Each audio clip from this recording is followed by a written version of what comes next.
welcome Rachel to my little stool setup here. So we have just finished shooting a campaign with Rachel and I thought I would just take this time to sit down and have a little chat, get to know you a little bit better.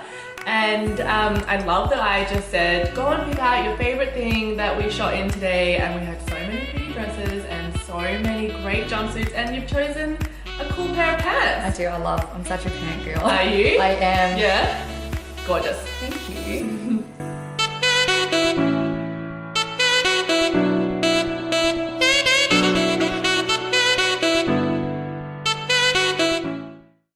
So, Rach, you're from Insta.Beauty.Mummy on Instagram, of course, and so beauty blogging, makeup tutorials, but you've got 2 little boys and you also work full-time. I do. It actually sounds like a lot when you say it like that.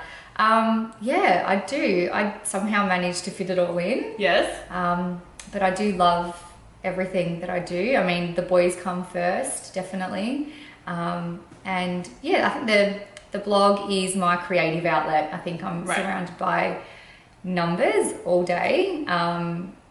And yeah, it's just a little escape, I guess. Yeah, a creative outlet for me to do the stuff that I love and what I'm passionate about. And how long have you been doing it? So when did you first start your Instagram account? Yeah, about 3.5 years ago, I think it was. So I was on maternity leave with Leo and getting a little bit bored, actually. I definitely enjoyed being home after having both of the kids, and I lapped up that time with them, but I think I needed something else. Yes.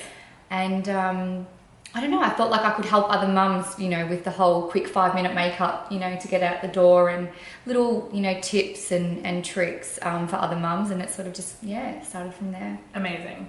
So you are a self-taught makeup artist. What is it about makeup that you love so much?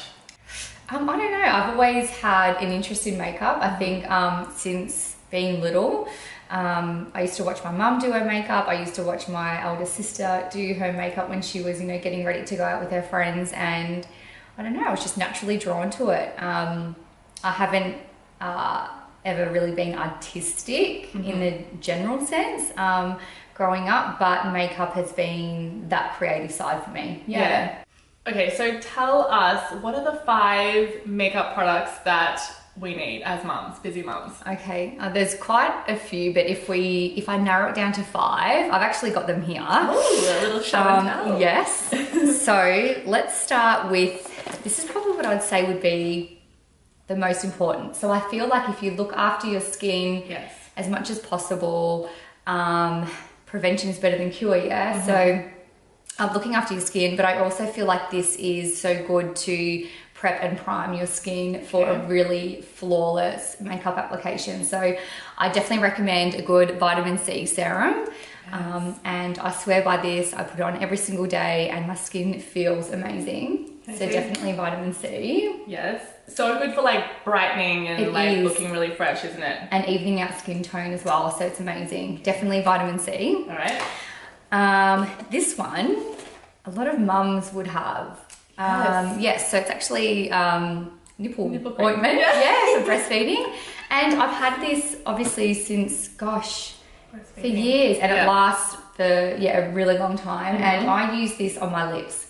So every single night I apply this onto my lips and I sleep in that. And yeah, it's just really good lip treatment. Hydrating and gets rid of those cracked lips. And there's another tip for this one actually, and if you apply a little bit to your fingers, warm it up so it sort of melts a little bit, you can actually dab it onto the high points of your face as just like a glossy highlight. If you're not really into a makeup highlight, but you just want to sort of apply that really nice glossy texture to your skin, it's really good for that as well. See, this is why we need you, Rach. We need you. Yes. Now, this one is one that I would never be able to live without. I find that if you've got like a last minute, I don't know, dinner date, or not that really happens often, but if your mum comes over and says, you know, go out for dinner and you haven't fake tanned and you're feeling like now in winter, just a bit pale and yuck, a good bronzer. So I love a good liquid bronzer. And so this is on the body too? It's body bronzer. Yeah. So it's it also helps to enhance the tan, but I just think it's good just to give that glow especially for winter. It's great. And obviously none of these are sponsored. None of these are sponsored. These are just my favorite products. Yes. Yeah. Concealer is the next one, and I cannot go a day without a concealer. And yeah, it brightens under your eyes, obviously little spot, cover-ups as well, but yeah, definitely concealer. Even if you're not really wanting to wear a whole face of makeup, you can just pop a little bit of concealer under your eyes, and yeah, it just instantly brightens your face. Yes, we love that. And last but not least, I love using a lipstick multi-purpose, so as a blush as well as a lipstick. Yes. So you can just apply a tiny bit to your cheeks and then just blend it out with the warmth of your fingers. And yeah, it's always good to use sort of the same one. So you can put a tiny bit on your cheeks, blend it out, and then use the same one on your lip. Amazing. So I really love multi-use products. Yes. I think especially for mums, you can just, carry a couple of products around and we're sort of set. Great. Awesome. So Rach, I've been following you for quite a while on my personal account too, and I love that nothing seems to be off limits for you. You talk Botox, injectables, boobs, tummy, nips and tucks. How do you find that sharing that content has been received by your followers? I don't know whether to say I've been lucky to say that it's been all really positive, because I feel like that's sort of how it should be anyway. Right. I don't know any other way to be apart from being really open and honest. I don't know. I think I've always been a real bad oversharer. So when someone just talks and tells you the whole life story and you're like, wow, you just blurted out a lot of things. I've sort of always been like that. Right. But I feel like I'm not the only person in a similar situation, and that there's so many other mums or women in general that could benefit from my experiences. So I'm not out there advocating and saying everybody should do this, because I don't believe in that at all. But I feel like it's really important to be authentic and honest with what you do yourself. Only in saying that, I guess having some sort of level of influence, and I feel like it would be really really silly for people to think that you've got people that are following you and to not be honest about those sorts of things, and in particular because I'm a beauty blogger. Yes. So yeah, I want people to know that I haven't changed my looks or anything like that, but I get Botox to prevent wrinkles. I get some filler in my lips to help enhance them a little bit. I had to have my boobs and my tummy fixed post pregnancies, but they're all very similar things that other women and mums go through. So yeah, and I love that, because it's not like you're saying buy this concealer and you won't have any wrinkles. Yeah. You're like, this concealer is great, and so is a little bit of Botox if you want to. Yeah, that's it. Yeah. And do you feel like it's becoming, like it's shifting a little bit, that these kind of things are being spoken about more openly, or are you finding that there's still a little bit of hesitation around it? I do. Unfortunately, I do. I still feel like it is a little bit of a taboo subject. I still feel like there's a lot of people, and each to their own. If you don't want to talk about it, that's fine. But I find it difficult when you see other beauty bloggers maybe not admitting to those things and saying they're purely getting a facial. Yes. And they're getting a lot more done. Yeah. It's just, the more we speak about these things and the more honest we are, I don't know, I feel like it would just, it helps everybody, and hopefully it removes the taboo around it. Yeah. Cool. So what's next for Insta.Beauty.Mummy? Do you have any plans to kind of transition from a hobby into a business, or is it still a side gig, or what's your plans? Have really enjoyed the journey so far, and I'm really excited to see what could come from it in the future.